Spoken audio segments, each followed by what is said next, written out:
just before we hop into our next presentation, which is the self-actualization for language service providers presented by Don DePalma.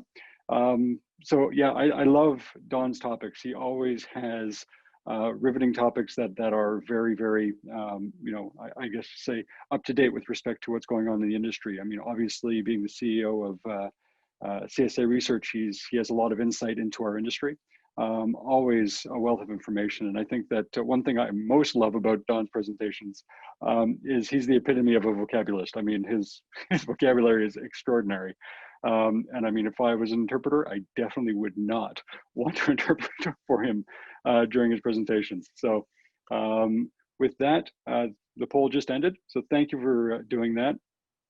And we have Don that's going to be joining us in one little moment. I think he's popping in now. There we are. Hey there, Hi, Don. Bryan. How are you? Man? Okay. Doing great. Again, I don't know if you heard what I mentioned about your vocabulary. I think it's exquisite. And I would hate to interpret for you, just as a matter of reference. Comes from too many years listening to Jesuits when I was in school. All right. Fantastic. So what I'll do is I will hand this over to you. You can take it away and I'll pop back in towards the end. When I pop back in, it's basically a cue for time. All right. Okay, great. Okay, thank you very much. Hello everyone. When I first saw this Loc from Home call for presentations, I recalled the first one back in April. I remembered back then the uncertainty, the lack of clarity, the nascent economic pain, the unreality of everyone doing their Loc and just about everything else from home. In that April presentation, I laid down an agenda for LSPs and for enterprise localization departments as well, to take the time to examine what they were doing, where they wanted to be, and in general, prepare for some indeterminate future. I recommended introspection, a frank assessment of people, process, technology, to achieve their potential as LSPs, and to do some remediation and innovation. Oh, now that we're... Sorry, yeah. You had cut out just for a brief moment. I apologize to interrupt you. Just if you can go back a couple of seconds, you had just cut out. Okay, so had I gotten to the introspection, a frank assessment of people, of process, of technology, to achieve their potential as LSPs, and remediation and innovation to prepare for the future. Now, the question here of self-actualization in the title, where does that come from? Well, we're now in the future, and so much of what we see remains indeterminate and uncertain. While I pondered that reality, I recalled a similar model of growth in a distant intro to psychology class. It was in the form of Abraham Maslow's work in the 1940s on helping humans achieve their, quote, potentialities. The parallel here is achieving the potentiality of an LSP and overcoming any deficiency in their current operations or plans. In psychobabble, it's a question of becoming the best person or the best LSP you could become. For LSPs, it's about reaching the highest level of development in this critical knowledge industry, producing information, applications, and other services for their clients. Sorry, Don, I don't mean to interrupt you again. I just wondering, are you intending on sharing your screen? Because we don't actually see it at the moment. It's, I was sharing. I thought I had. So let's see. Just wanted to make sure we weren't, you know, we weren't going to miss all the great stuff that you had, because you normally have fantastic presentations. So. Okay, sorry about that. Please. Let's see. Thank you very much. Are you seeing the PowerPoint? We are now, yes. Thank you very much. Okay. Let me see it now, which is always the challenge. Okay. So, just so you saw, the first slide was basically just quo vadam to LSPs. Again, a nod to the Jesuits. Where LSPs going? So since we last spoke, let me just get where I am here. Okay, the agenda. What I'll do is in the next 20 minutes or so, review my advice from April. I'll present 3 challenges that are driving uncertainty for most people in the language services and technology sector, both suppliers and buyers, that they'll encounter. This will include some thoughts from my April presentation about how the economy recovers. I have to admit that section is a bit of a downer, but we've all lived through this over the last 6, 7, 8 months. However, I do follow that with a more optimistic assessment of the road ahead. That is the growing demand for producing information applications and products in other languages. And then as for the last block in today's session, I'll discuss the journey to self-actualization in the context of several paths that an LSP or localization department could take. I briefly introduced them in April. Today, in response to quite a few requests after that presentation, I'll expand on them and what they mean. So moving on, since we last spoke, let's begin with a nod to, quote, the pandemic that once was, unquote. That's what we like to call it now that it's popular in some political circles to talk about it in the past tense. For any non-linguists on the call, note that the phrase was, or the word was in the pandemic that once was, is the past tense. That means something that happened and is done and dusted, so it's no longer current. For politicians, it means something that we don't want to talk about anymore. So we'll move on to, though, some stuff that we've seen over the last few months. This is from the April presentation, a few thoughts that I left attendees with at the end of that session. Then we'll move on to the 3 challenges that face this sector. Ultimately, what I said was that demand will ultimately recover. It had been down, we'd seen in some data that I showed at the time, for a very basic reason. It'll recover because there's nothing in the coronavirus or any future vaccine or bleach treatment that will enable people to suddenly and fluently speak in another language that's not their own. Regardless of what happens, you can get ready for the more competitive world likely to follow the pandemic. We pointed out a few truisms. I suggest you review your notes and let me know whether you ended up, where you ended up in any of these. Did you have an untrained and clueless staff that you trained? Did you have any infuriating and broken systems and processes that you fixed? Did you have any creaky and unresponsive content management and translation software that you decided to get out of the way? Well, in short, echoing what's become a regularly used cliche in the space, there's a new normal, and it made sense for us to revisit what we thought you knew. Prepare for the future is what I suggested by investing in the people, the process, the technology that will prepare you for any future state. So with that review out of the way, let's move on to where we are now, 6 months later, and where you should be heading next.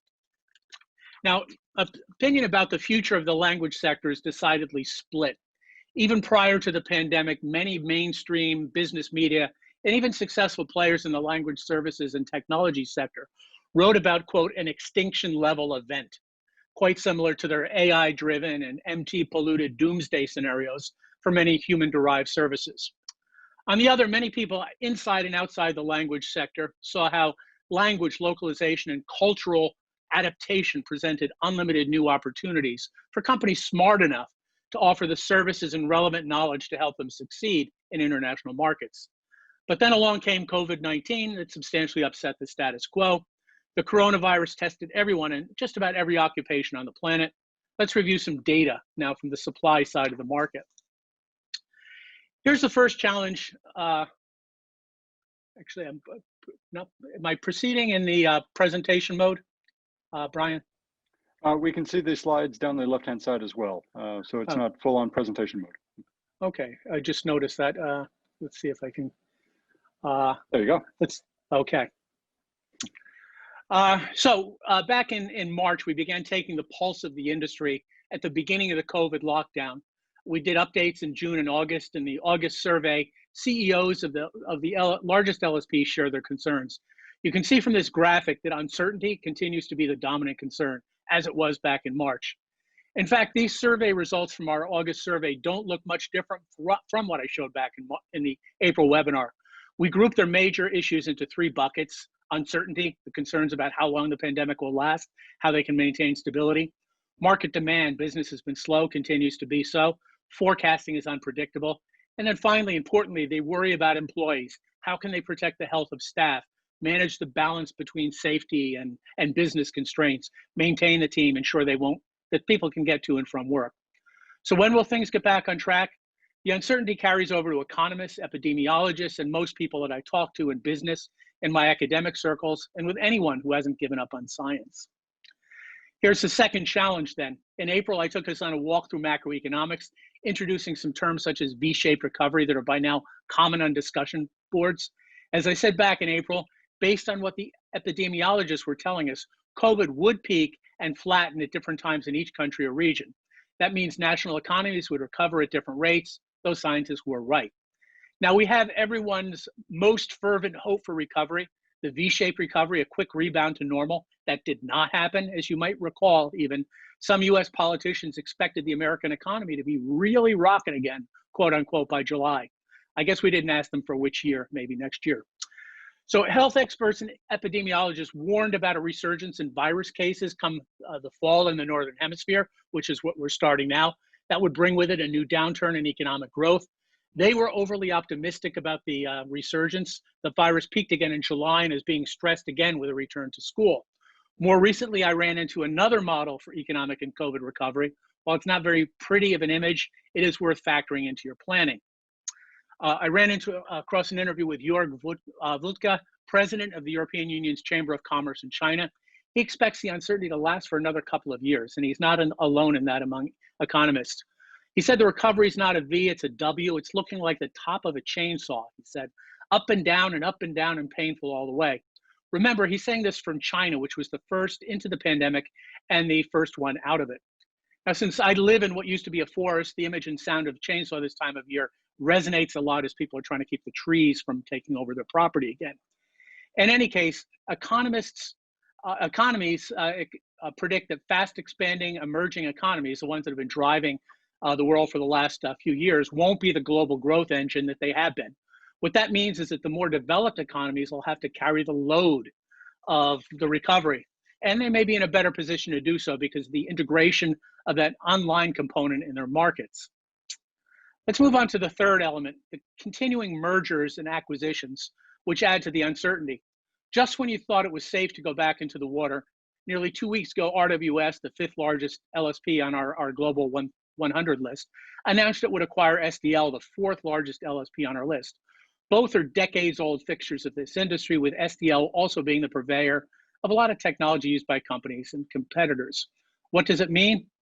Well, we wrote a couple of blogs on this. RWS will certainly have its hands full integrating this acquisition, both from a services and technology perspective, but it also opens, and this is really what's important about it, a whole bunch of other potential activity in the marketplace. So we add another notch to uncertainty's belt. But in another sense, it's not so much uncertain as just unpredictable as to when something might happen.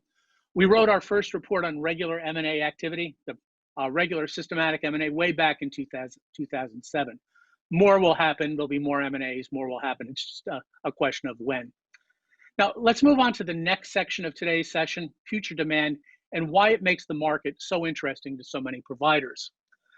Language services were important before the coronavirus attack, and they're even more so now that contactless sales and sales to support contactless transactions will be bigger issues than ever. Why? Well, as I mentioned earlier, there's nothing in the coronavirus that enables people to suddenly and fluently read and converse in other languages. In fact, long after the pandemic leaves, people will still feel much more comfortable transacting in their native language. Let's consider a few data points. According to multiple sources, the shutdown of COVID accelerated the shift to online retail in developed economies. Consumers began shopping online in greater numbers and frequency. It's no surprise that when people were sheltering at home, they really didn't want to go out to stores, and in some economies, they were totally prohibited from going to the store. But COVID accelerated the convenience factor that had already threatened malls and other brick and mortar locations. Some estimates have shifted the consumer and business digital penetration up to 10 years sooner. And this happened in just less than 3 months.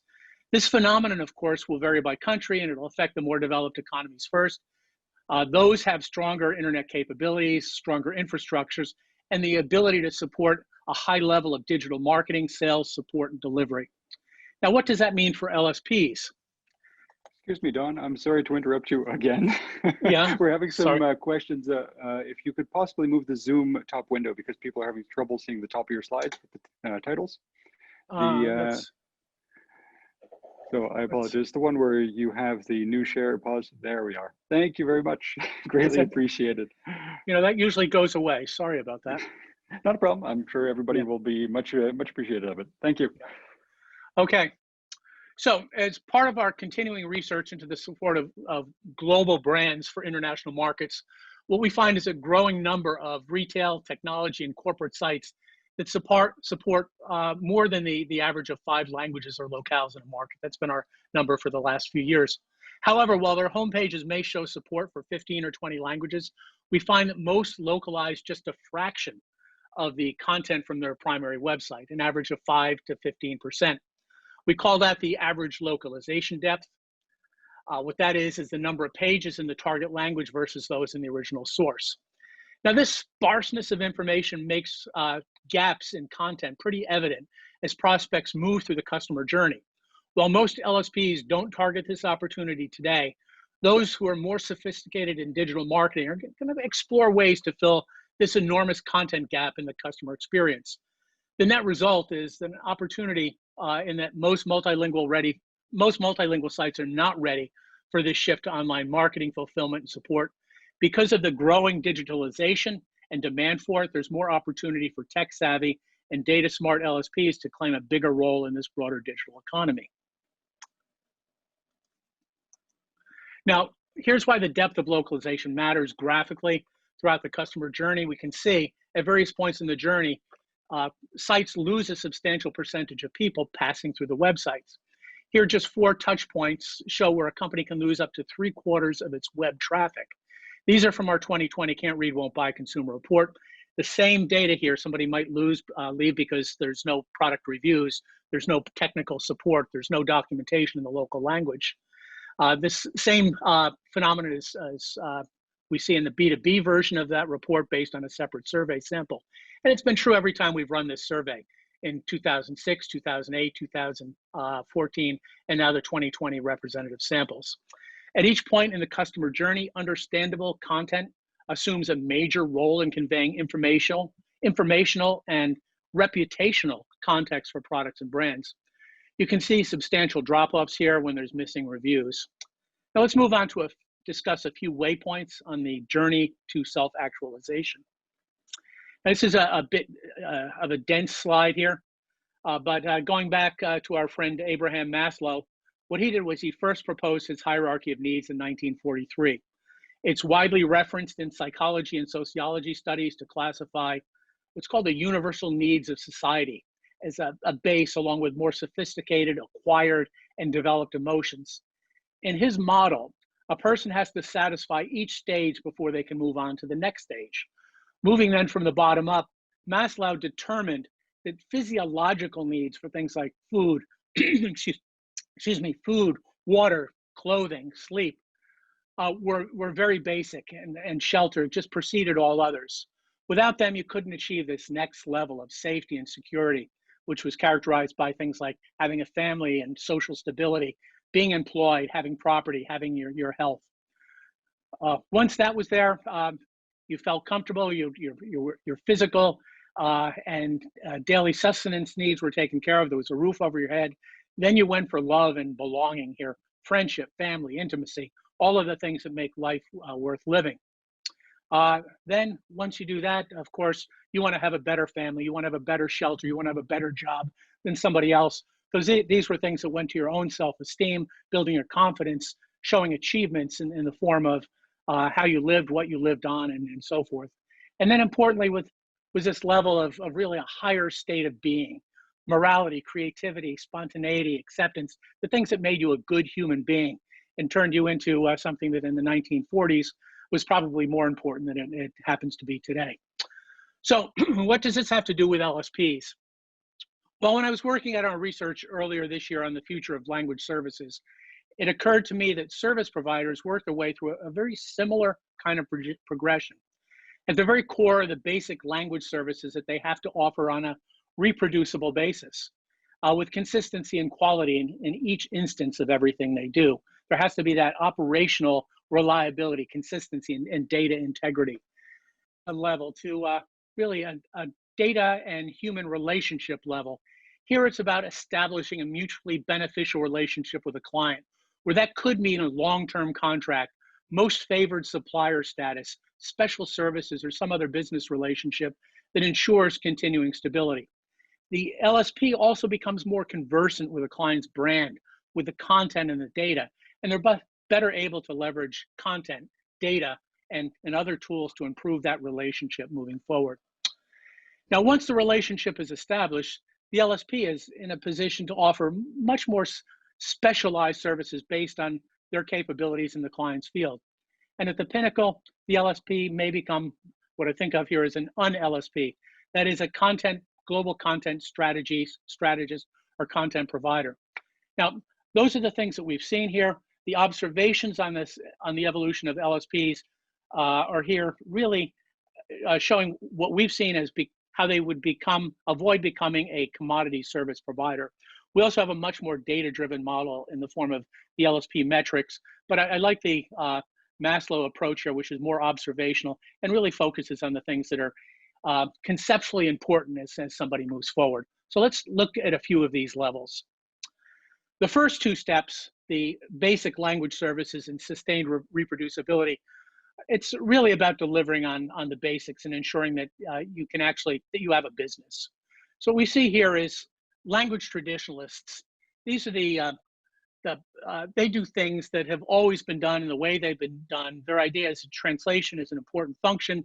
There's ways to do it. You want people doing that work. It's one of the oldest professions.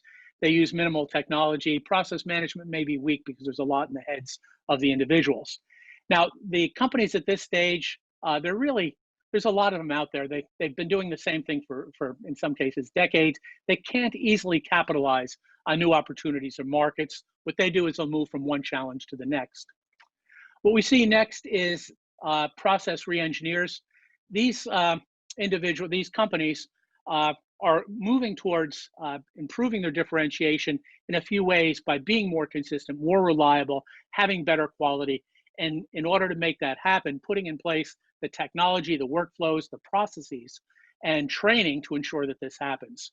In a lot of cases, and this is actually something that's important for every LSP, for that matter, every language localization group inside an enterprise, they've got the difficult process here of reinventing themselves on a regular basis as technology changes. They're going to have to continue doing this over time. So these two are the basics that we see everybody going through at some point. There's been a traditionalism inside an organization. You've outgrown that.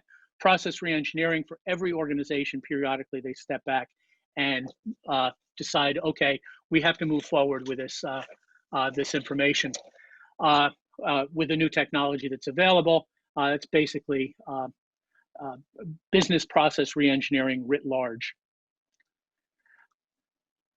The next step up are the data scientists. The average LSP pushes enormous volumes of words through translation workflows or through their interpreting systems. As their teams analyze data and workflows, they identify areas where they can employ data-driven, compute-intensive technology to better optimize or to further optimize their operations. Now, typical LSPs will have many humans doing low value but necessary, simple, predictive, repetitive things that a machine could do faster or better. They'll determine which tasks could be automated. For example, systematizing project intake. Which language is this? Identifying a domain. Which vertical is this? And what's the workflow I'm going to need for this type of content? When they can automate these simple and repetitive tasks, these data scientists can redirect those labor costs to higher value functions where sentient human beings bring benefit. Now, there's a few other areas where data science comes in handy. Language delivery via data-driven hybridization of human and machine translation, smart asset management, and data-driven categorization and leverage, where the machine automatically puts stuff in the right bucket, helps the translator, helps the project manager, helps the proofreader along the way. Now, how does all this happen? Well, it requires seeing data as an asset that can be utilized. Let's look at it in a bit more detail. We characterize the leverage and optimizations that LSPs can realize as small AI, small artificial intelligence.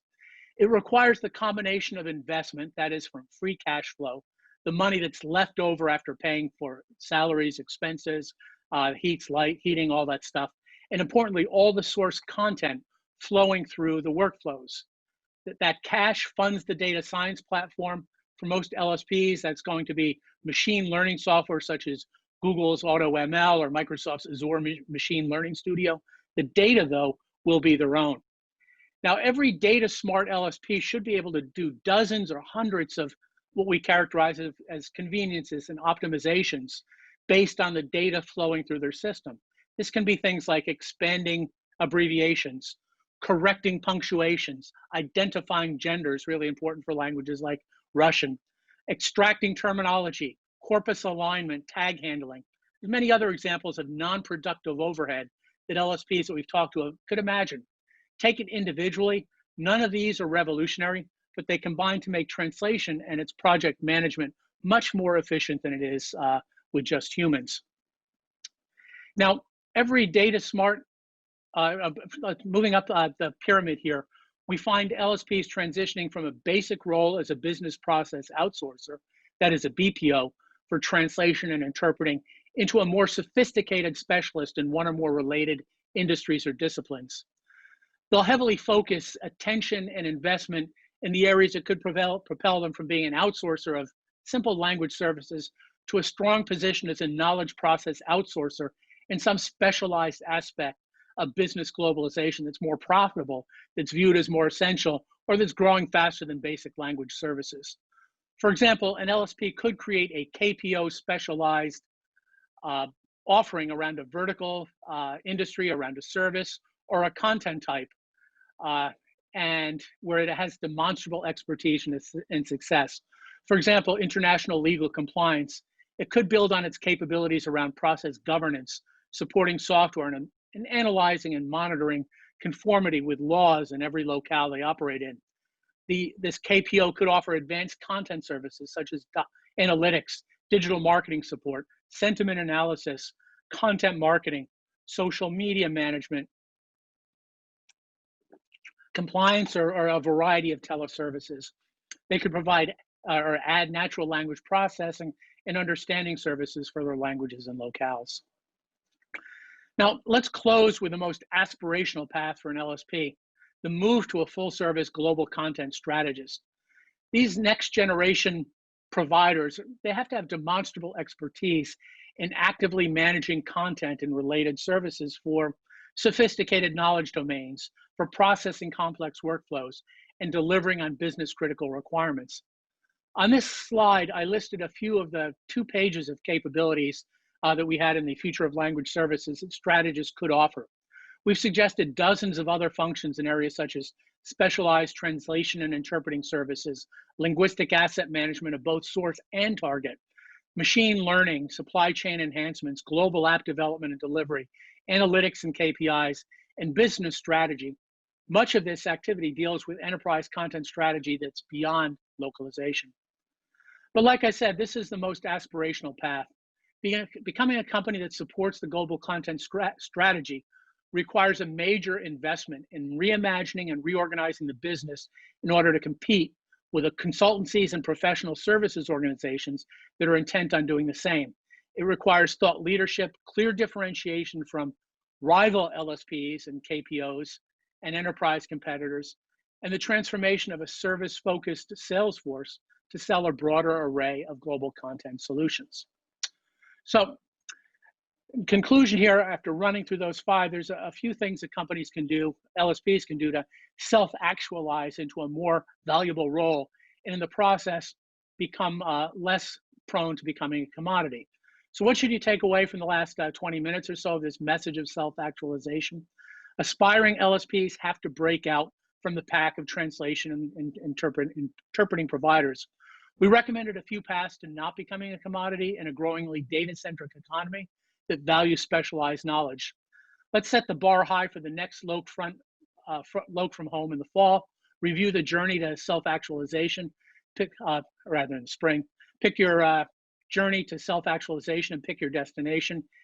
In summary, we can say here that the ne plus ultra of this is the aspirational role. It's that global content strategist that requires major investment in marketing and sales and technology.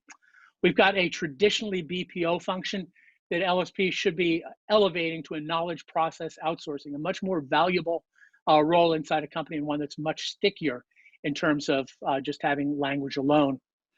Data science is a key enabler for any LSP that has access to a rich and reliable data flow, which is just about every LSP on the planet. Any LSP, regardless of where they are in this continuum, has to periodically undergo business process reengineering to move forward. And importantly here, while St. Jerome might be proud of them, traditionalist LSPs are most at risk in this scenario if they didn't move up to those levels of data science and more knowledge about client operations that allow them to differentiate. So with that, that's the end of my remarks. I do have one note here that in a week, Igor from Smartcat and I will be on a conversation online, no slides, where we'll be talking about achieving better ROI with business data and continuous localization. I look forward to sitting down with Igor next week. And with that, I stop. Here's a few reports that I referenced in today's presentation, and I'll leave it at that for any questions you might have. Thank you, Don. That was great. I really appreciated you taking the time to go through all that material. We did have a question come in. It was more towards the beginning of the presentation, but nonetheless, I'll read it through. So it says, Don, given the increased level of competition, should we expect a K-shaped recovery in the language industry, with some larger players recovering and other smaller ones struggling to survive? That's a really good question, and you know, it's going to depend on what the offering of that company is. For example, in certain areas we've already seen, for example, travel and leisure get hammered over the course of the last 6 months. They're not going to be one of the ones at the top arm of the K. They're probably still going to be at the lower arm of the K if the Department of Transportation data for worldwide travel is any indication. However, retail is another story. We've seen substantial upticks on everything from Shopify to Amazon and everything in between. So as that sector, anyone who has capabilities on that front with more customer experience analytics built in, with the ability to deal with the languages that matter and having the appropriate term bases and TMs or trained MT, it's certainly a way that they may be at the top arm of that K. Great, thank you for that. And another question, just relatively quickly. Have you noticed a lot of the, I guess you can say the traditional language service companies shift their model to service those industries that you just mentioned? For example, the e-commerce, the e-learning type of industries. Have you noticed that trend? Well, we've certainly seen for the companies that already supported them that they've shifted more of their resources and more of their selling over to that front, as well as all of the production assets behind it. To quote an old saying from Scott McNeely, the older folks, and you put all your wood behind one arrow. So if one of the arrows is broken, you move on to the others. And we've definitely seen companies increasing their presence, increasing their calls on those other on the markets that are doing well. Great. Well, thank you for that. There are no other questions. So, I mean, again, thank you for the insight. I always, like I say, I always enjoy your presentations, all the information coming from CSA. I appreciated the fact as well that you indicated that you're going to be doing the joint webinar with Igor. That one's going to be definitely interesting to listen to. So with that said, thank you, Don. I would suggest as well, if you have a moment, just pop into the community. I'm sure people are going to have questions for you there, or make comments. And if you can ensure that we have your presentation, look, from home staff, we'll make sure that we get it out to everybody. Yeah, I'll make sure you get it. I'll stick around for a little while. Perfect. Thank you very much, Don. Okay. You have a great day. You too. Take care.